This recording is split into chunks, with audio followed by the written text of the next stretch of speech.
जयन्ती मङ्गलाकाले भद्रकाले कपालिनी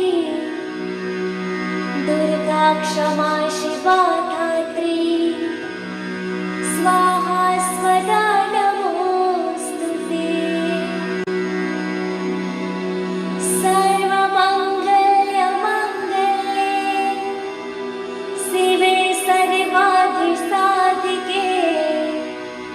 शरण्ये त्र्यम्बके गौरी नारायणे नमोस्तुते। हरिओम। आज नवरात्रि का खूब सारे भगवान जी के आशीर्वाद। मेरे को क्या हुआ था, भगवान जी के ज्ञान के बाद जितने भी देवी देवता भी हैं उनसे भी ऐसे वननेस आ गई थी जैसे वो सामने खड़े हैं और वो हमारी बात को समझ रहे हैं। एक बहन है इस शरीर की, उनके बेटा डॉक्टर है, खुद भी बेटा भी डॉक्टर बन रहा था, तो गोवा में कहीं उनका एक्सीडेंट हुआ था। इसके लिए मुझे वहाँ जाना पड़ा जहाँ से वैष्णो देवी 1 घंटे का रास्ता था। तो मैं पता कैसे बात करती थी वैष्णो देवी से, माँ वैष्णो देवी माँ बताओ मैं तुम्हारे दर्शन करने आऊँ या इसकी हेल्प करूँ। तो ऐसे जवाब मिलता था, ऐसे बात होती थी। ऐसे ही एक बार कोई संत मेरे पास आते थे हमारे सत्संग के ही, तो उनकी प्लेन की टिकट ली हुई थी। 7th फ्लोर से वो 6th फ्लोर पे गिर गई। सुनिए ध्यान से, ये भगवान जी के बाद की बातें हैं जो कभी कभी आप लोगों को सुनाती हूँ बीच में। तो क्या हुआ, इमीडिएट वायु देवता हनुमान है ना, पता नहीं कैसे हुआ, मैंने रिक्वेस्ट करी कि आप ही ये काम कर सकते हो। उस घर में कोई रहता नहीं है, बाहर के पोर्शन में, और अभी क्या करेंगे, टिकट भी महंगी थी, अभी क्या करें। तो आप मानोगे नहीं, इतनी जल्दी एसएमएस, उस समय ऐसे भी नहीं थे मोबाइल, शायद एसएमएस नहीं होते थे। तो एकदम से हवा का झोंका आया, जैसे वायु देवता आ गए और वो टिकट नीचे ग्राउंड फ्लोर पे गिर गई। ये साक्षात सामने अनुभव है कि भगवान जी के जब से हम बने हैं तभी ये अनुभव हुए हैं, पहले तो हमें पता नहीं है। तो कितनी वन्य सब जगह पे 33 करोड़ देवता, 24 तीर्थंकर, नवनाथ, नवग्रह, सारी कुंजा शक्ति, 51 शक्ति पीठ जो है, 13 ज्योतिर्लिंग हैं, 12 ज्योतिर्लिंग है, एक मॉरिशस में है, 13 ज्योतिर्लिंग है, चारों धाम है। सबसे इन भगवान जी का होके इन सारी सृष्टि से हमने अनुभव करा है। तो आज दिल कर रहा है आपको भी सुना देती, जो भी थोड़ा थोड़ा अनुभव होता है आपसे सुना देती हूँ। अपने दादा लक्ष्मी भगवान जी के पास आ गई, नेचुरल घटना घटती है ना, तो घर वालों को भी पता लगा कि ये तो, तब मुझे देवी स्वरूप मानने लगे, बोलते हाँ ये दूसरे नवरात्रि में हुई थी। तो देखो, ज्ञान में गुरु के कारण मेरी महिमा हुई, ऐसे दूसरे नवरात्रि में होने से नहीं हुई। गुरु मिला तो तब घर वालों को कदर पड़ी कि इसीलिए इसको देखो एक ब्रह्म ज्ञानी गुरु भी मिल गया। ये अपनी कहानी थी। ब्रह्मा का क्या अर्थ है, वह जिसका कोई आदि या अंत ना हो, वह जो सब जगह है, जिसके पार कुछ भी नहीं है। जब हम आंखें बंद करके ध्यान लगाते हैं तब अनुभव करते हैं ऊर्जा का। ऊर्जा अपनी चरम सीमा पर होती है, चरम सीमा या शिखर पर पहुंच जाती है, वह देवी माँ के साथ एक हो गई है, उसी में ही लिप्त हो गई है। दिव्यता शरीर हमारे भीतर ही है, कहीं बाहर नहीं है। हमारे अंदर एक दिव्य शरीर तभी भगवान जी के मिलने के बाद निकल आया ना, सब डिवाइन साउल्स बन गई। We all are divine soul. जितने भी आप सत्संग सुन रहे हो, बड़े प्यारे हो, भाग्यशाली हो, ऑर्डिनरी साउल नहीं हो। हमेशा अपने को बताया करो कि जिनके पास ब्रह्म ज्ञानी भगवान जी हैं, हम ऑर्डिनरी नहीं हैं। तो ये ऊर्जा जो है, दिव्य ईश्वर, दिव्यता ईश्वर हमारे भीतर ही है, कहीं बाहर नहीं है। हम ये नहीं कह सकते कि मैं इसे जानता हूँ, क्योंकि ये असीम है। जिस क्षण हम जान जाते हैं वह सीमित बन जाता है। हम ये नहीं कह सकते कि मैं इसे नहीं जानती, क्योंकि वह वहाँ ये वहाँ है, तो हम कैसे नहीं जानते? क्या हम कह सकते हैं कि मैं अपने हाथ को नहीं जानता? आपका हाथ तो वहाँ है ना, इसलिए हम इसे जानते हैं। और साथ ही ये अनंत है, हम इसे नहीं जानते, ये नहीं बोल सकते, ये दोनों एक साथ चलती हैं। एकदम हम हैरान, चकित या द्वंद्व में फंस गए हैं। अगर कोई हमसे पूछे कि क्या आप देवी को मानते हैं, तब हमको चुप रहना होगा, क्योंकि उत्तर क्या होगा? मैं नहीं जानती। तब ये असत्य होगा और उत्तर है कि मैं जानती हूँ। तब हम सीमित बुद्धि से, ज्ञान से उसे जानने की सीमा में बांध रहे हैं। जैसे हम संसार में होते, जैसे आज बहुत सारे लोग जागरण कर रहे हैं महादेवी का, तो वो उधर तक बंधे हैं ना। हम ब्रह्मज्ञानी गुरु के पास आके हम अनंत, एजलेस, पाथलेस, सेक्सलेस, ईगोलेस हो गए, टाइमलेस। तो हम सीमित तक नहीं हैं, हम उसके बियॉन्ड असीमित अनंत है, जिसे ना तो समझा जा सकता है और ना ही किसी सीमा में बांध कर रखा जा सकता है। और जानने का अर्थ है हम आपको सीमा में बांध रहे हैं। हम एक आत्मा है ना, आत्मा से इस ब्रह्म ज्ञान नवरात्रों की आपको महिमा सुना रही हूँ। क्या हम अनंत को किसी सीमा में बांध कर रख सकते हैं? यशोदा भी कृष्ण को नहीं बांध सकी ना ऐसे, वो तो शरीर ही अटका रहता है, अंदर से तो कितने महान है।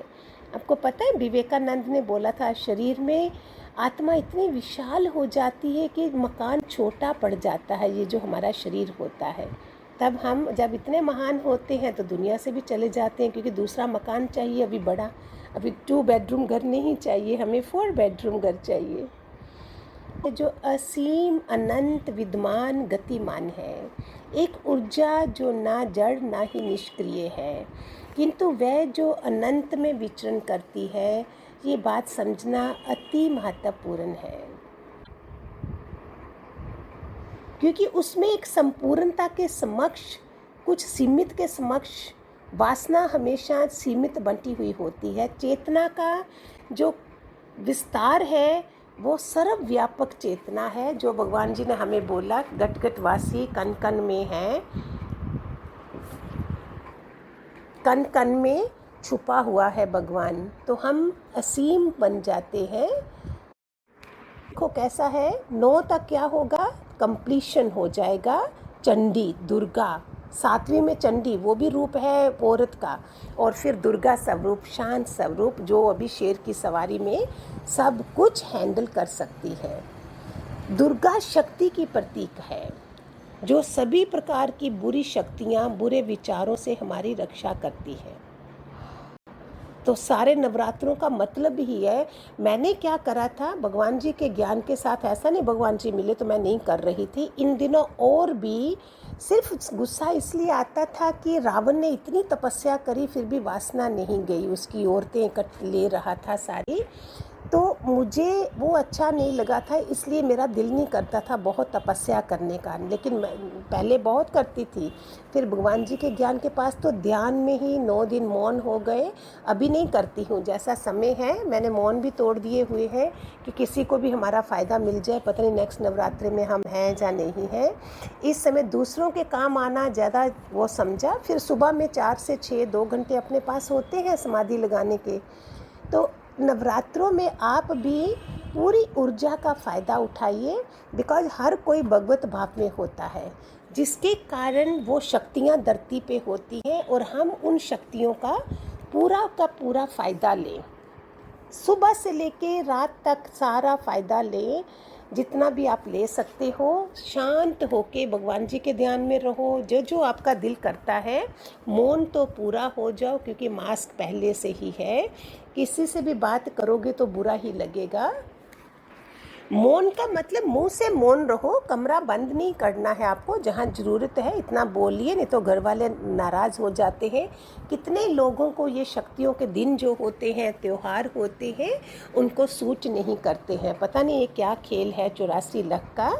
अभी जो इस समय आप सारे प्यारे बच्चों, इतना पाप जैसा बढ़ जाता है तभी ये खेल होता है ना।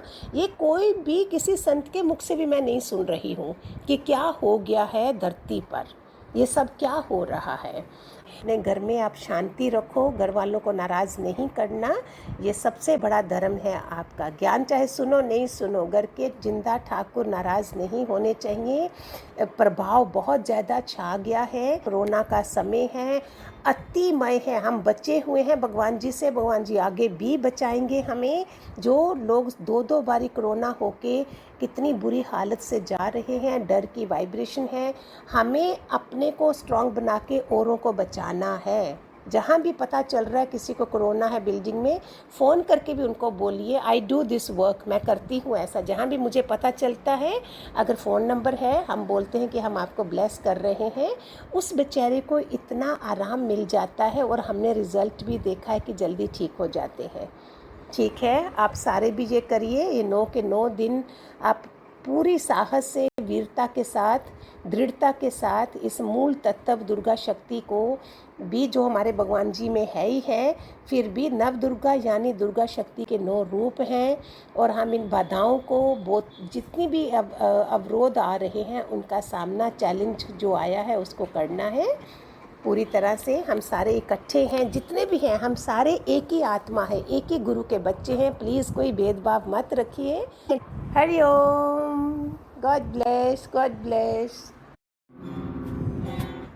हनुमान कहना मेरे राम से राम राम, ओ हनुमान कहना मेरे राम से राम राम, ओ हनुमान सर पे उठा के लाए संजीवनी बूटी, संजीवनी बूटी पहुँचाई सीता तक राम की अंगूठी, राम की अंगूठी।